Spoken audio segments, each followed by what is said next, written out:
Alright, welcome to WITCHPOLICE Radio. I'm your regular host, Sam. I'm hosting solo this week, and the guest this week is someone new to the show, which is good. Lately we've been having a lot of return guests. I think people, they put out an album and then a year later they put out another one. Don't want to come back on the show, but we have a first-time guest here, which is awesome, and he is involved in a lot of shit, as far as I can tell. So, just based on his YouTube presence. So, maybe the best way to get started here is if you want to just introduce yourself and what it is that you do, and we can go from there. Okay, my name's Kamaran, and I'm the owner-operator of LSD25 Records. Okay. Which is kind of the shell for all my endeavors musically, specifically what I like to call psilocybin fungi. Right.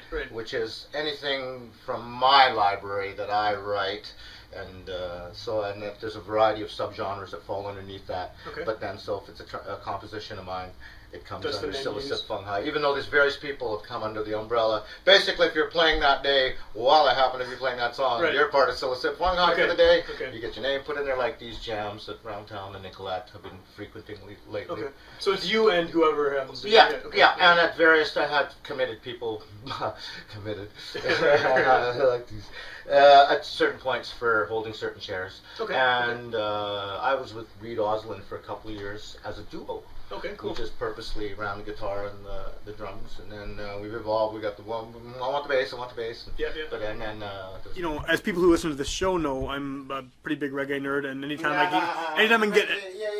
can get anyone on the show who has any involvement with reggae music, it's usually like, okay, I'm doing this. So shout out to Shanu Dean. Well, shout out to Shanu, DJ Vibes, man. Here's for you, Shanu. I don't actually know that guy, but I mean, he's been around forever, right? And he's involved in so much Dean stuff. Steiner in the day, that was his family, and so he was the guy cooking your stuff back there, and the new family and so on, proprietors, but that's the name, Dean Shanu. Yeah, and that guy, I mean, I've been going to reggae shows since I was, since the mid-90s, I guess, and that guy's been around. So he runs sound stuff like that. Yeah. The little he did the sound for the festival, the right? festival, right? Yeah. That's him. And so my involvement really, as far as reggae goes, I mean, the bands I played in were never they were heavier kinds of music, but I was we had a short-lived Winnipeg Ska and Reggae Festival. We brought in like Mikey Dread and Willie Williams and stuff like that. Right. I was involved in that, and that lasted about 5 years.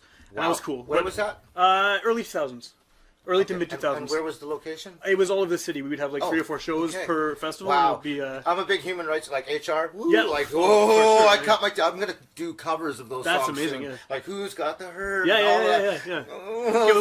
And that's where my love for putting the metal and the reggae together, because and then I lose everybody. Yeah. On both ends of the scale, because the traditionalists just can't. They can't handle it. Yeah. They can't handle me, man. Well, that's Bob Marley in such a fashion, or the original stuff. Yeah. I'm thinking HR all the way, right? That's a really good sublime. I'm like, it's all in there. Down 3-piece, bass, drums, and guitar. Yeah. Right? Well, HR is a good starting point, because I'm a huge Bad Brains fan. People don't even know, right? Bad Brains is one of my favorite bands of all time, and his solo stuff is phenomenal. And it's glad to hear somebody else actually. Yeah. Right. Yeah, I have all those bad tapes, it's synonymous with bad audio. For all of that. Well, except for those albums. Some of them are good. Pristine. Charge is really good. Charge. Yeah. And I really like the I have the 12-inch single for Keep It a Reach, Power of the Trinity. Oh, nice. That's super. That gets really heavy. And you got pretty preachy and stuff and whatever. But you know what? I always just shut it off when it's about that and whatever, and I just go for the music, right? Okay, so all right, that's a good starting point. So we have that in common. That's good. Right.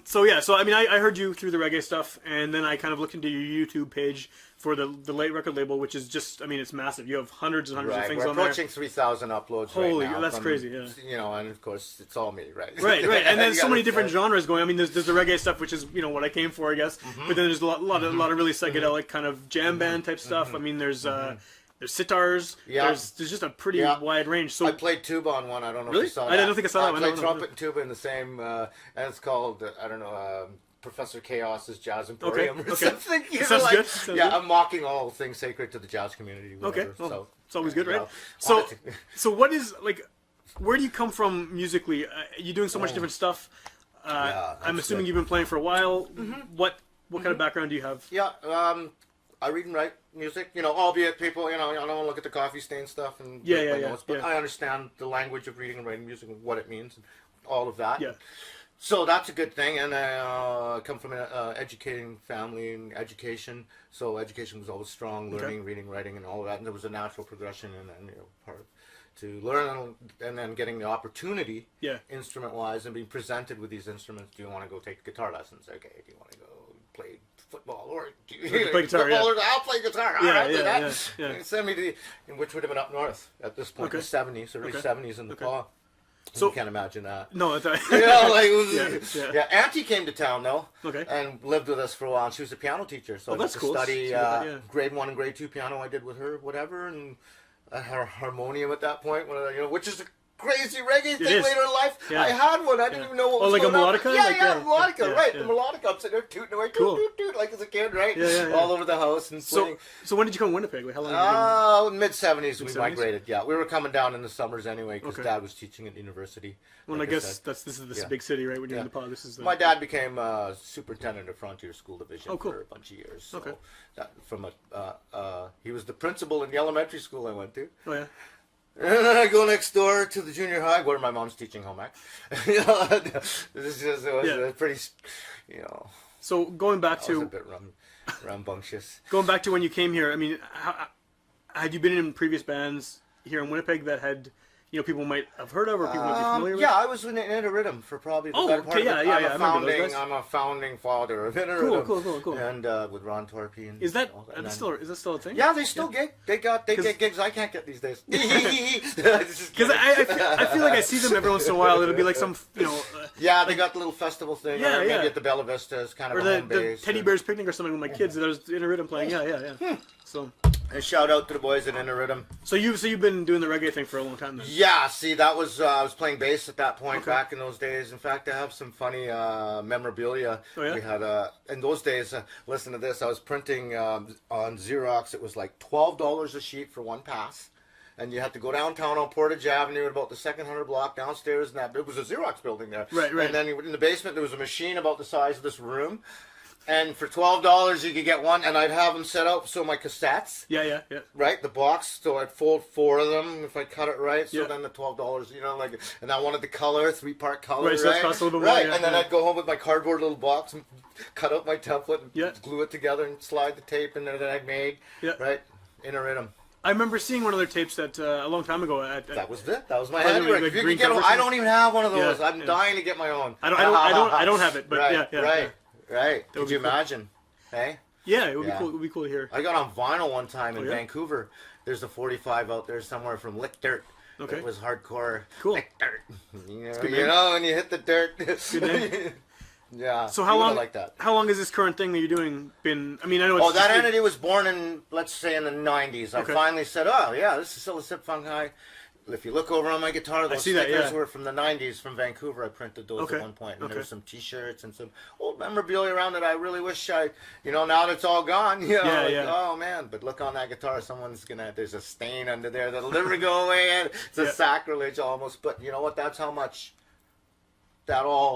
I'm still a Sip Funk High. It's my Les Paul. I'm keeping it for life. It's mine. It means my music. And you're keeping the name, obviously. That's right. You don't know how many people have tried to make me. It doesn't make any sense. What does this mean? Yeah. What does this mean? What is this silly thing? What is this? What does it mean? I'll tell you what it is. It's a. If you listen to the sound, psilocybin,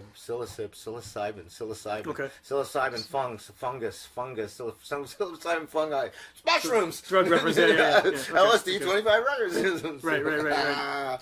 Yeah, so it's like to the people who know psilocybin, that and whatever, it's a little for all. It's an inside thing. So. Okay, cool. But a lot of you take the heat and everything about all that, right? Well, and I guess people who recognize the reference are going to have an idea maybe of what kind of music it is, or they might be maybe open to that kind I don't even know how to convey that, to be honest with you. Started throwing tags around and stuff because it would really look at what you're looking at that I'm doing on a subject by subject basis. I don't even because there's so much genre. Yeah. I've got like the I call it the hippie sub rock or whatever genre, and then there's of course the reggae, and then it's subsets of the reggae. Right, because you have the dub stuff and you have the root stuff. And and one of my favorite things, I call it praying to my pedals. I don't know if you've had the chance to see this shit when I get down on my and I'm doing the dub thing, and it's. It's like it's into the keyboard territory, really, of or even a DJ kind of thing. But I'm doing it live on my pedals, and I'm not playing notes anymore. I'm not trying to be a guitar player. Just manipulating the sound. Yeah, manipulating, especially through a delay. Cool. I use a delay a lot, and I've got some techniques that I use. Yeah, I have another pedal over here. I want to give you a little shout out to this. Man, sure. This is beyond. Here, take a look at the graphics on there. So as you know, Very I'm nice. still a Sib Fun High. Cool, cool. This came from New York, from Dr. Blankenstein, custom made. Custom made. Yeah, it's the Illumeringer from Dr. Blankenstein, custom made. And it interfaces over here through a set of battery cables I've got at this point, so I'm like sticking them in my mouth with the battery cables to engage. And it's also got a photovoltaic cell there, so I can engage a flashlight or any light source. Cool. But you got to hear it through touch, like, and then Yeah. you get people in a ring together in a circle, like a like a Van de Graaff generator or something. Right. And it's kind of visual, very cool thing. Cool. Not for your lightweight. Right. If I get down on this pedal, something serious is going down, and I also want to build some props around it that are dedicated to being the center where that's the activity thing. Cool. Right. Okay, well, I do have a lot more I want to ask you about this, but if for people who haven't heard the show before, the way it works is we push a button on the computer, it shoots a word at us, depending what the word is. Right. There's some difficulties. Good. I was waiting for this. All right. So sometimes the words are good, sometimes they're awkward. I think this one... what is it? A generator? It's literally a generator. I go to a website, it says random word generator, press the button, that's the word. Okay. And we just kind of do this to try and... for one thing, it breaks up the sections of talking with a song, which is nice to have in there, but it also makes the guests and the hosts, kind of dig into the record collections, think about something maybe they haven't heard in a while, or something that they can connect to the word. And there's no wrong answers. Basically, any connection you can make whatsoever is cool. Okay. Any type of music. And the word this week is attention. Attention? Attention.